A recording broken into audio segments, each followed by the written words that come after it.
El vigilante ha regresado con nuevas historias y personajes. Nebula en los Nova Corps, los Vengadores de los 80s y un Hulk morado. Acompáñame a repasar completamente la primera parte de la nueva temporada de What If.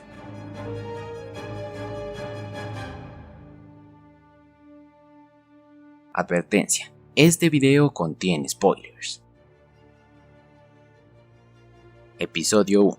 ¿Qué pasaría si Nebula se uniera a los Nova Corps? La serie inició con un concepto interesante presentándonos a la hija de Thanos uniéndose a la fuerza militar de los Nova Corps, y que bueno, hubo cosas buenas y otras cosas un poco meh. El capítulo empieza en el planeta Xandar, el cual ya conocimos en la primera cinta de los Guardianes de la Galaxia. Allí, Nebula nos narra que es un lugar en el que tarde o temprano la suerte de todos llega a su fin, algo que le pasó a Yondu, quien ha sido asesinado. A la escena llega Nebula, quien se pregunta quién pudo haberlo hecho. Además aparecen otros miembros del cuerpo Nova, dentro de los cuales destaca Denarian Sal, a quien le da voz el mismo actor que lo interpretó en la primera película de los Guardianes, Peter Serafinowicz. Este ordena que levanten el cadáver y limpien el lugar, y cuando Nebula le reprocha por no investigar, este le responde que una basura de la Orden Negra no le dirá cómo hacer su trabajo. Nebula, por su parte, le dice que ella abandonó la Orden Oscura. Esta Orden Oscura recordarán que la vimos en Infinity War y está compuesta por los hijos de Thanos. Después de esto, Nebula le dice que al igual que él, ella se ganó sus estrellas, y con eso se va del lugar.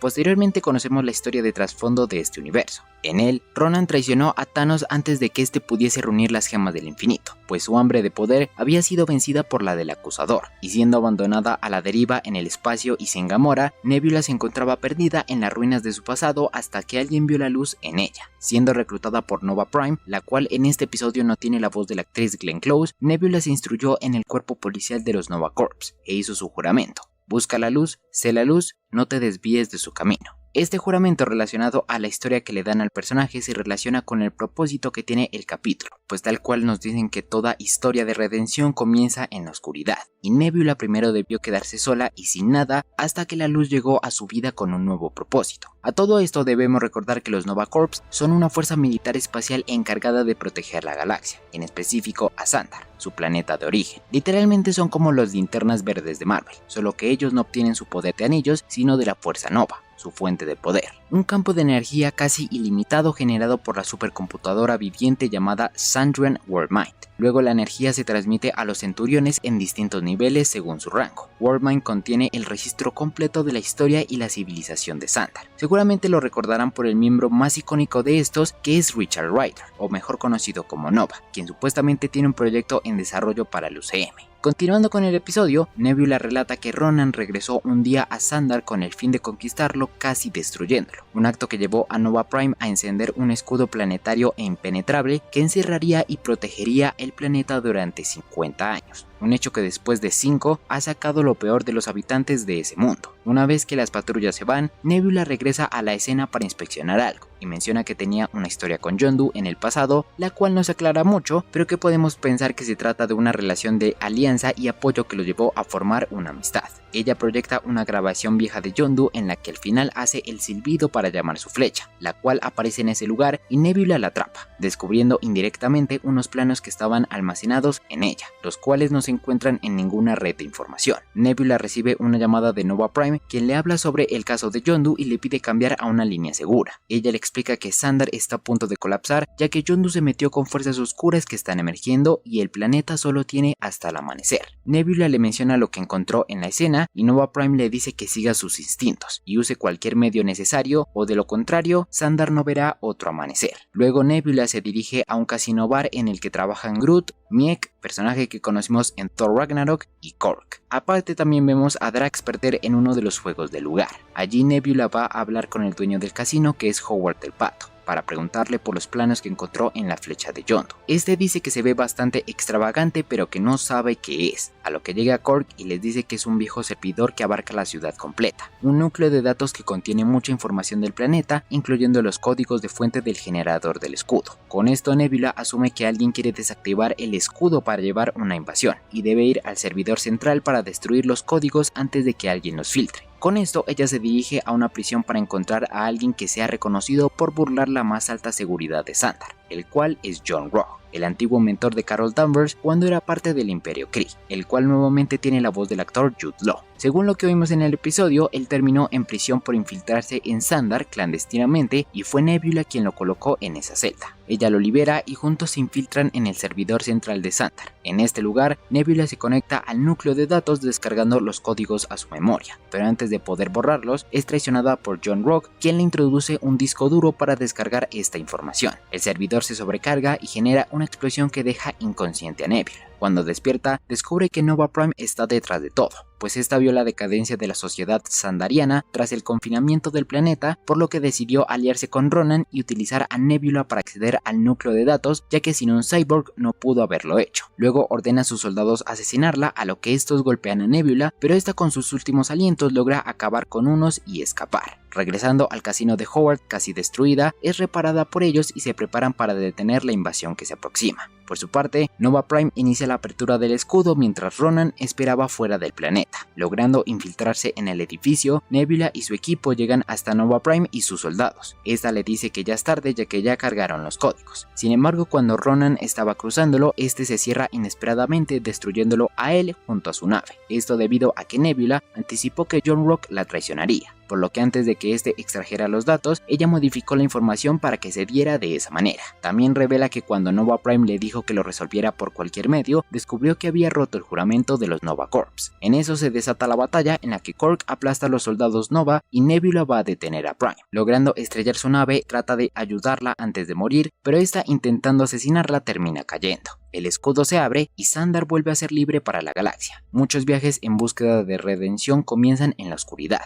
pero con un poco de coraje, de fe en ti mismo, si no te desvías del camino, encontrarás el sendero a la luz, tal como Nebula lo consiguió cuando su destino parecía perdido. Así acaba este episodio de What If, un episodio que tiene cosas buenas como el estilo de cine de detectives serio y un tanto anticuado, pero muy interesante que le dan a la historia, con Nebula teniendo sus propios monólogos y adentrándonos en una visión de Xandar que no conocíamos, que me recuerda mucho a ese tipo de aventuras con cazarrecompensas de Clone Wars. También me parece que el asemejarse a la cinta de Blade Runner 2049 logra darle un toque futurista muy adecuado, y evidentemente el cómo nos muestran a Nebula teniendo un nuevo camino y que ella literalmente sea a través de su historia el mensaje que este quiere expresar es muy bueno. Pero el problema principalmente recae en Nova Prime y sus intenciones en el episodio, porque realmente se nota que desde que ella dice que Xandar va a colapsar es una mentira para engañar a Nebula, ya que, ya llevan 5 años encerrados y ahora como si nada, ¿el planeta está en peligro? No joden. Aparte que se siente que el personaje no se le da el impulso suficiente para que llegue a ese punto de ser mala, porque no es que lo haga por necesidad, sino porque se volvió mala y ya. Así que ese es el mayor problema del episodio, y tal vez que a veces se siente un poco largo, pero más allá de eso, al final descubrimos qué pasó cuando Nebula se unió a los Nova Corps. Episodio 2. ¿Qué pasaría si Peter Quill atacara a los héroes más poderosos de la Tierra? Este segundo capítulo me ha parecido una muy buena historia con un escenario que es muy bien sustentado a lo largo de la duración del capítulo, y que si bien tiene unos pocos fallos, logra dar muy bien en el propósito que tenía. El episodio inicia con una nave llegando hacia la Tierra en el año 1988, la cual es atacada por las fuerzas aéreas de Estados Unidos con poco éxito, pues esta aterriza en Nueva York causando un desastre. Una vez que la policía la apunta, descubren que de ella emerge un niño. Allí interviene Uatu diciéndonos que él no es cualquier niño, sino que se trata de Peter Quill, un hijo de la Tierra y las estrellas cuyo dolor y pérdida amenazan con destruir el mismo mundo que alguna vez llamó hogar y el universo junto con él. Aquí nos explican que 6 meses antes de que esto ocurriera, Peter había sido secuestrado por los devastadores la misma noche en que su madre había perdido la vida. Usualmente Yondu nunca tuvo el corazón para entregarlo y lo crió como su hijo. Sin embargo, en este universo no fue así. En realidad, Yondu entregó el niño a su padre, el ente celestial conocido como Ego, el planeta viviente, quien en este episodio regresa con la voz del actor Colt Crusher. Aquí nos explican el tema de la expansión, un sueño anhelado de Ego de rehacer el universo a su imagen, y ahora con su hijo a su lado, tenía todo el poder necesario para hacerlo realidad.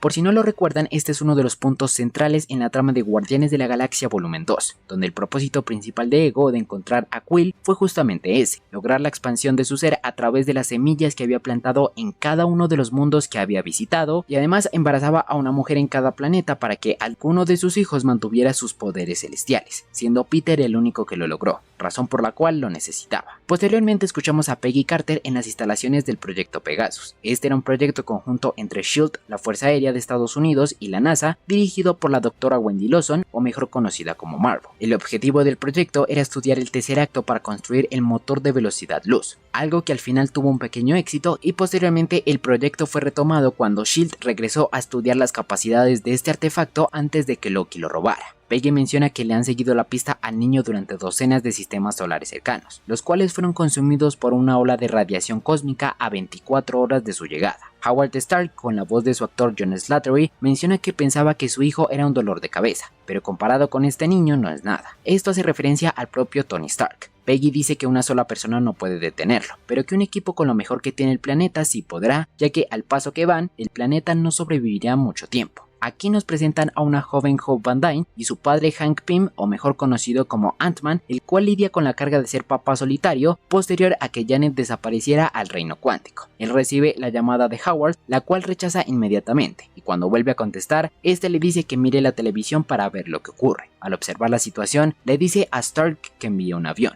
Después de esto, Hope y Hank llegan a los cuarteles de Pegasus. En este lugar, la niña le pregunta a Pym si trabaja ahí, y este responde que antes lo hacía, pero ya no. Esto recordando que debido a lo que ocurrió con las partículas y el trabajo de Hank, que fue usurpado por otros miembros de SHIELD como el propio Howard, terminó renunciando, algo que cronológicamente está mal, ya que en la cinta de Ant-Man nos enteramos que él renunció en 1989, es decir, un año después de que se sitúen estos acontecimientos, por lo que por mera lógica van a salir con la pendejada de que en este universo fue años antes, pero igual está mal colocado. Aquí además vemos al personaje de Bill Foster, quien en esta historia es el héroe Goliath, ex compañero de Hank en un proyecto con el mismo nombre que consistía en aumentar la masa corporal a través del uso de partículas Pym, y gracias a esto, Foster llegó a crecer a una altura máxima de 6 metros, pero luego ocurrieron un par de acontecimientos que les hicieron enemistarse y abandonar el proyecto. Aunque vemos que en esta historia, Bill siguió con su investigación y por si se lo preguntan, en los cómics este también era un asistente de Hank Pym que se convirtió en el héroe Black Goliath posterior a ayudar a Pym a regresar a su forma normal.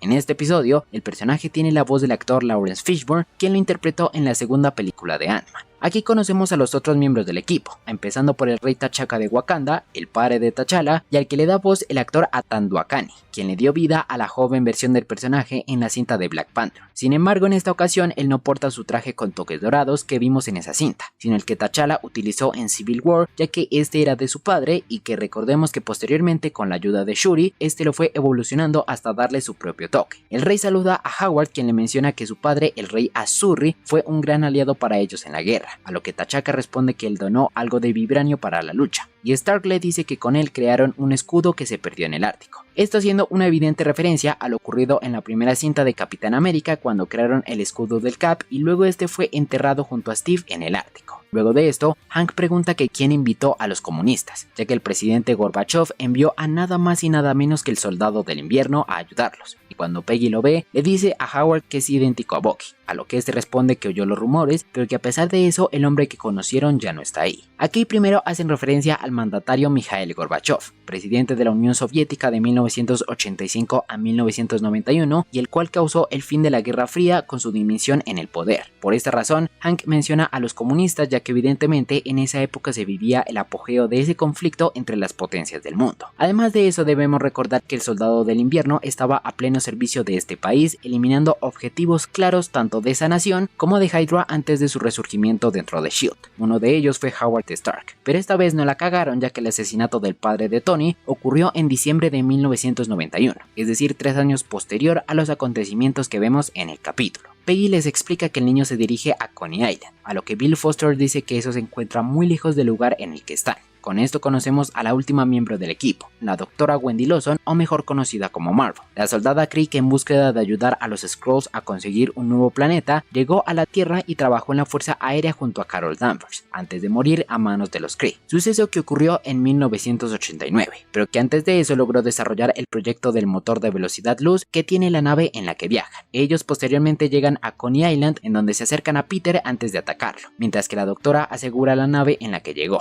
Foster cuida el el perímetro y Hank le dice que estuvo practicando ya que su máxima altura la última vez fue de 6 metros y ahora ese tamaño se triplica. Los héroes hacen un plan para aislar y detener a Peter. Hank lo distrae con sus hormigas llevándolo a una casa de espejos. Allí aparece T'Chaka intentando persuadirlo, pero este se enoja y empieza a atacarlos, siendo mucho más poderoso que ellos, algo que los obliga a tener que retirarse. Sin embargo, el niño los detiene, pero en ese momento un rayo cae del cielo inmovilizándolo, y el dios del trueno aparece, Thor. Al aprisionar al niño, este explica que los 9 mundos, excepto la Tierra, fueron consumidos por el poder de Peter. Primero fue Jotunheim, el reino helado hogar de Loki, más tarde Asgard y así sucesivamente, acabando con todos los reinos, siendo la Tierra el único que logró sobrevivir. Aquí nos explican el tema de las semillas. Ego las implanta en los planetas para dejar su esencia. Thor recuperó la de la Tierra en Missouri, donde justamente nació Peter. Las semillas son básicamente el fusible de la expansión de Ego, que se encienden cada que Peter las encuentra y de esa manera consume los planetas, ya que solo él con su poder celestial puede penetrarla. Aquí cambiamos a la joven Hope Van Dyne, quien recorre las instalaciones cantando la canción Never Surrender, la cual nos habla de que por diversas situaciones en la vida y a pesar de las cosas que pasen, no debemos rendirnos nunca. Particularmente hay una línea de la canción que dice que si tu camino no te lleva de vuelta a casa, no debes rendirte. Algo que hace referencia a Peter, ya que más adelante en el episodio, este le dice a Hank que volvió a la Tierra para sentirse como en casa. Pero no nos adelantemos. Hope llega a la celda de Peter gracias a la tarjeta de su papá y habla con él encontrando ciertas similitudes entre ellos, como por ejemplo su gusto por la música y el Walkman, o mejor dicho, este aparato que reproduce las canciones y también el hecho de que ambos perdieron a sus madres, por lo que Hope, viendo que solo quería regresar a su casa, lo ayuda a escapar encogiendo su celda y diciéndole en dónde podía irse a Missouri, también regalándole el Walkman de su madre. Luego es interrogada por el equipo y ella les dice que en realidad es el padre de Peter, el dios espacial alienígena, quien está detrás de todo. Howard dice que eso es lo que hacen sus hijos, culpar al padre ausente, algo que Tony hizo con frecuencia. Thor se harta de esto y dice que encontrará al niño y acabará con él y la semilla. Howard, T'Chaka y Bill argumentan que no puede hacerlo, mientras que Bucky, o más bien el soldado del invierno, apoya que lo maten, ya que es una amenaza aún sin la semilla. Hope le dice que les dará la ubicación de Peter solo si hacen lo correcto, y lo ayudan, ya que eso es lo que haría su mamá. En su viaje a Missouri, Peter escucha la voz de su papá en su cabeza, y sube la música para no hacerlo. Ese se entera de lo que le ocurrió a su nave, y está dispuesto a terminar lo que empezó él mismo. Con esto, la semilla comienza a despertar ya que Ego se está acercando. Ante la amenaza de dos celestiales, el rey T'Chaka menciona un antiguo proverbio wakandiano: si quieres una guerra en dos frentes, muévete del camino del enemigo, lo que significa que deben hacerlos pelear entre ellos y para ello deben traer a Peter, ya que este puede ser el único que podría detenerlo.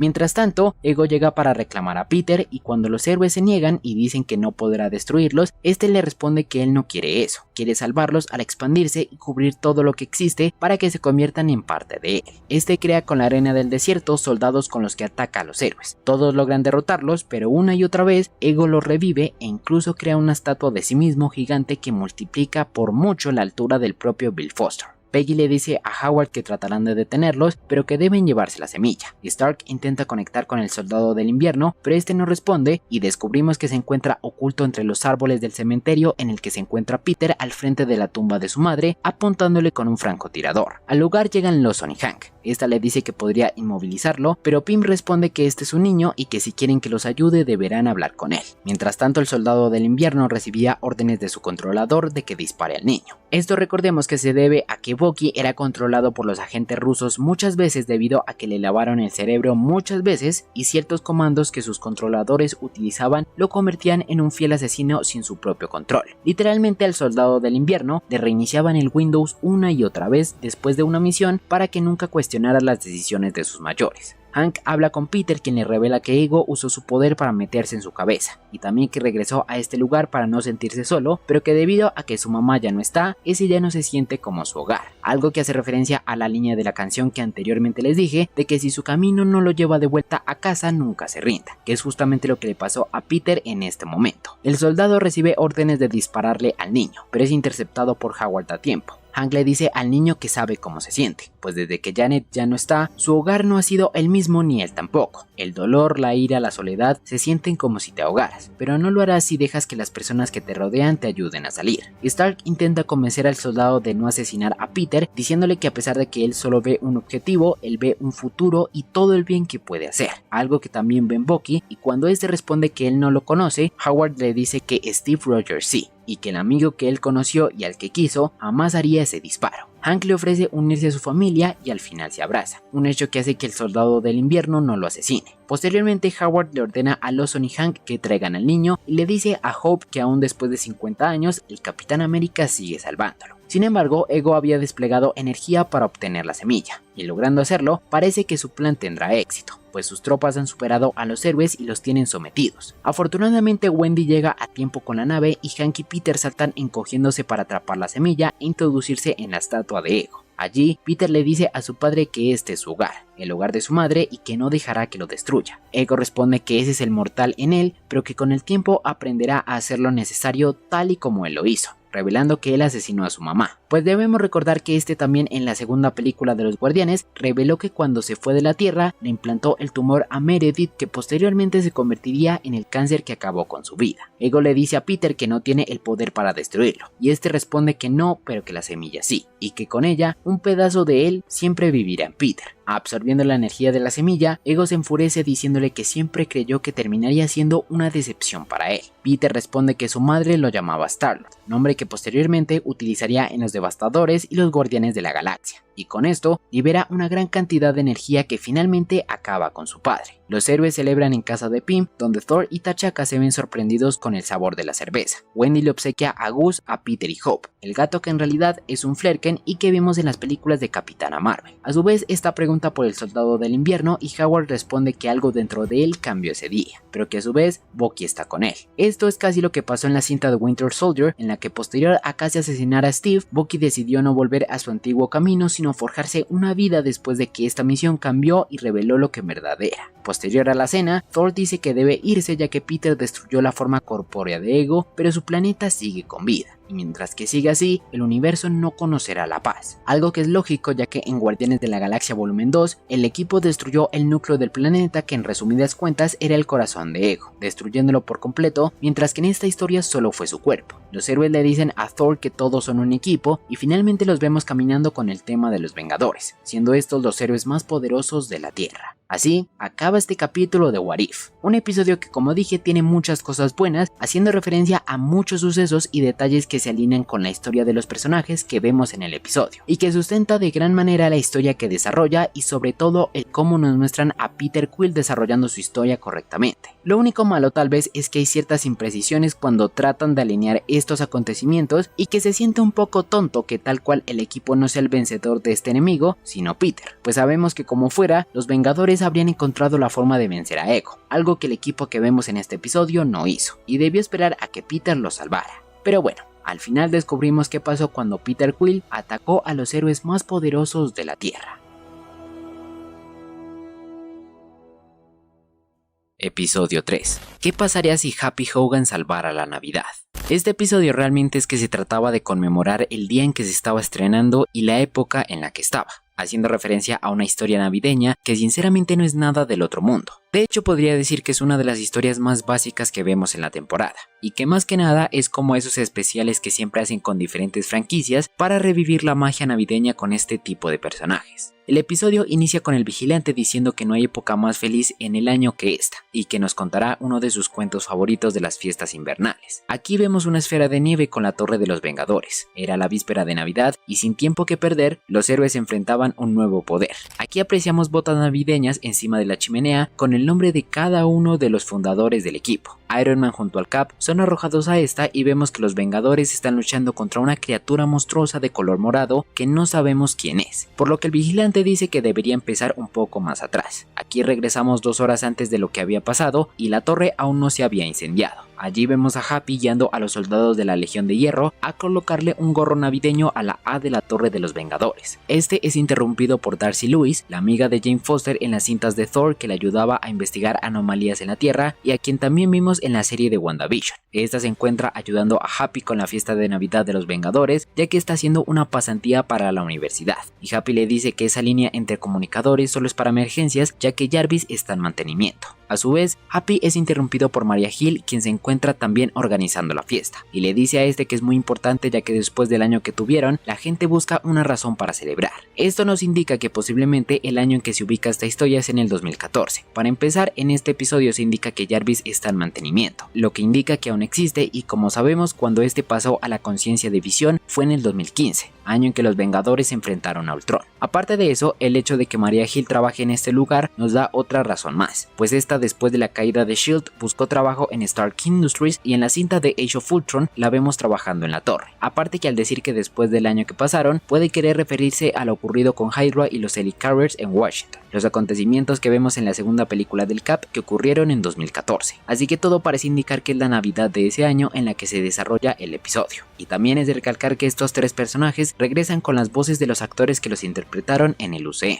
Posteriormente vemos a Darcy salir del edificio por una orden que le dio Happy, y a este entra Justin Hammer junto a sus secuaces. Recordarán que este fue el villano de la segunda cinta de Iron Man, en la que era un contratista corrupto de armas que al querer superar a Tony y su empresa, se alió con Ivan Vanko para crear armaduras para las diferentes divisiones del ejército de Estados Unidos, algo que al final salió mal y terminó en prisión. Por cierto que se ha rumoreado que a Hammer lo veremos de vuelta en los proyectos de Ironheart y Armor Wars, nuevamente interpretado por Sam Rockwell, quien regresa en este episodio para darle su voz. El vigilante nos relata que Justin tuvo demasiado tiempo para pensar sobre su futuro, pero tal vez tuvo más tiempo del que necesitaba. En realidad nunca se explica si este fue liberado o escapó de prisión, aunque posiblemente sea la segunda. Hammer interrumpe a los trabajadores y roba una tablet y le introduce un programa para controlar los sistemas del edificio, y relata que en su niñez el regalo que más deseó era un rifle de aire comprimido, un regalo que jamás le dieron y que además su lengua se pegó a un poste de teléfono. Uno de los rehenes menciona que si eso no es de una película clásica, y en efecto así es. Lo que Hammer relata hace referencia a la película titulada A Christmas Story, o una historia de Navidad, estrenada en 1983, la cual trata acerca de un niño llamado Ralphie, quien para Navidad desea un rifle de aire comprimido. La película es narrada por él mismo ahora adulto, muy parecido a como Watto narra los episodios de What If, y aparte en una de las escenas, uno de los amigos de Ralphie termina pegado a un poste de teléfono. Hammer completa la subida de su programa y activa las alarmas del edificio, lo que hace que lleguen muchas armaduras de la Legión de Hierro para detenerlo. Sin embargo, este reprograma los protocolos de comando con nuevos objetivos para que pueda controlarlos. Luego Happy se encuentra en el elevador llegando a un piso en donde escucha a Hammer, quien le dice a sus secuaces que detrás de esas puertas se encuentra el suero antígeno irradiado por rayos gamma, es decir, sangre de Hulk, un suero que lo hará más fuerte que 12 Capitanes América y dice que es más inteligente que 10 Tony Stark, lo que ni en pedo es verdad.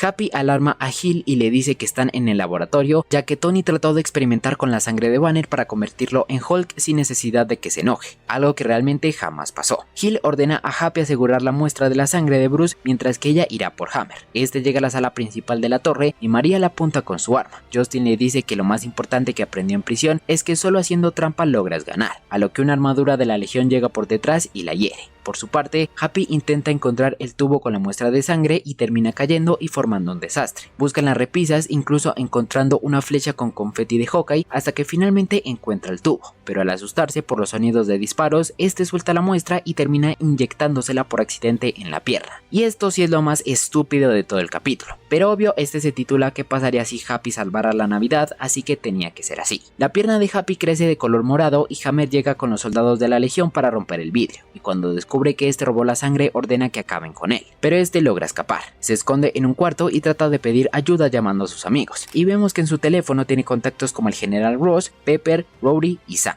Poco a poco su cuerpo comienza a mutar cada vez más y llama a Natasha, quien estaba en un ballet navideño deteniendo a una exagente de Hydra. Luego llama a Tony, quien estaba disfrazado de Santa Claus en un evento de caridad con niños. En este, uno de los niños le pide una réplica del escudo del Cap, el cual también se encuentra en el evento y está siendo acosado por las mamás de los niños. El otro brazo de Happy se transforma y llama a Bruce, quien estaba con Hawkeye en una tienda de juguetes donde muchos niños quieren la figura de Iron Man. Sin embargo, Clint debe volver con esta a su casa ya que su esposa se la encargó, posiblemente para su hijo Cooper, ya que en ese momento aún no había nacido su hijo menor, Nathaniel. Y también vemos que las figuras de Iron Man se han vendido por completo, mientras que las de Hawkeye están casi todas y en rebaja, seguramente porque los niños no sabían quién es el verdadero dios. Happy le informa a Darcy lo que está ocurriendo en la torre y cuando esta menciona que le avise a Jarvis para que llame a los refuerzos, a Happy se le ocurre la idea de ponerlo en línea de nuevo, ya que así fue como Hammer logró entrar. A su vez vemos que el cuarto en el que Happy se encuentra hay muchos trajes que vimos a los héroes usar en películas pasadas. Por ejemplo, ejemplo vemos los de Hawkeye, Black Widow y Capitán América que se usaron en la primera cinta de Avengers. Happy salta del edificio y luego entra de nuevo rompiendo una ventana.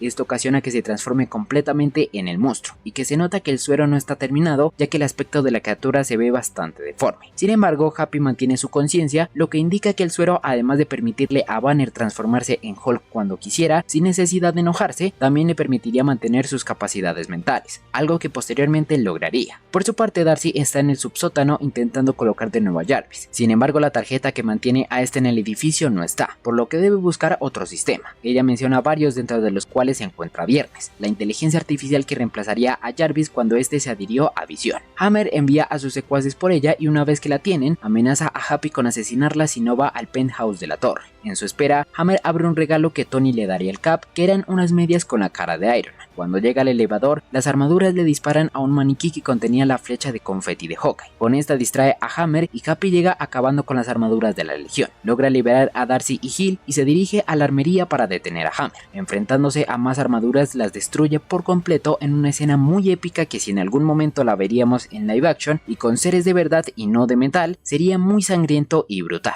Happy encuentra a Hammer y le dice que perdió, pero este aprieta un botón con el que cae una armadura desde el espacio. Darcy, al verlo, cree que se trata de Santa Claus, pero luego nos revelan que es el Hulkbuster, el cual se despliega de la misma forma en que lo hizo en la cinta de Age of Ultron. Hill le dice a Darcy que gracias a que tomó el control de la armadura deben apresurarse para reiniciar a Jarvis, a lo que esta responde que no lo colocará, pero sí otro sistema. Aquí son interrumpidos por Happy y Justin, quienes se pelean de manera muy épica, digna incluso de un Iron Man vs Hulk. Estos continúan luchando mientras Darcy logra colocar el sistema de Werner, que en efecto es alemán, y en esta serie tiene la voz del actor Ross Marquand, quien le prestó su voz a Infinity Ultron en la temporada pasada, fue la voz de los Subultrones Illuminati en Doctor Strange in the Multiverse of Madness y aparte interpretó a Red Skull en Infinity War, ya que en esa cinta su actor original Hugo Weaving no regresó. Curiosamente, en los cómics hay un personaje llamado Werner von Strucker, quien es el hijo del barón von Strucker, y sí, tiene nacionalidad alemana. A este personaje lo vimos en la serie de Agents of S.H.I.E.L.D. Este programa no ayuda a detener a Hammer, por lo que Happy debe hacerlo solo. Este, siendo golpeado por el Hulkbuster, se enfurece y comienza a destruirlo, pero es interrumpido por los Vengadores, quienes comienzan a atacarlo. Steve cree que es Happy, pero Tony lo niega, y una vez que lo someten, este revela ser Happy y Darcy le dice que en realidad el del Hulkbuster es el malo. Tony le quita la armadura y Hammer cae por una ventana. Sin embargo, Happy lo salva, ya que es Navidad y todos merecen algo de buena voluntad,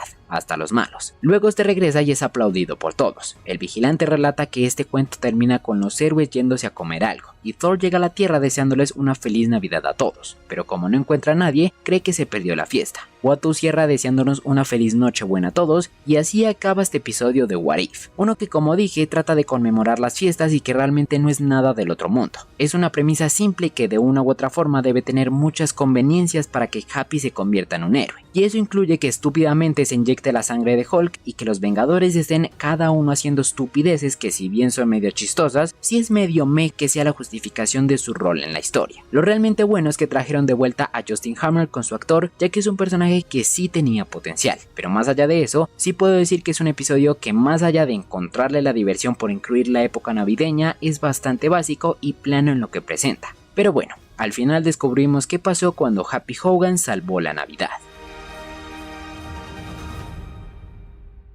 Y bien, ahí lo tienen. Eso es lo que nos han dejado los primeros 3 episodios de What If temporada 2. Si les ha gustado, no se les olvide suscribirse al canal con la campanita para que no se pierdan de las otras 2 partes que las estrenaremos muy pronto. Y también que dejes en los comentarios lo que piensas de estos 3 capítulos. Por mi parte esto fue todo, nos vemos en la próxima.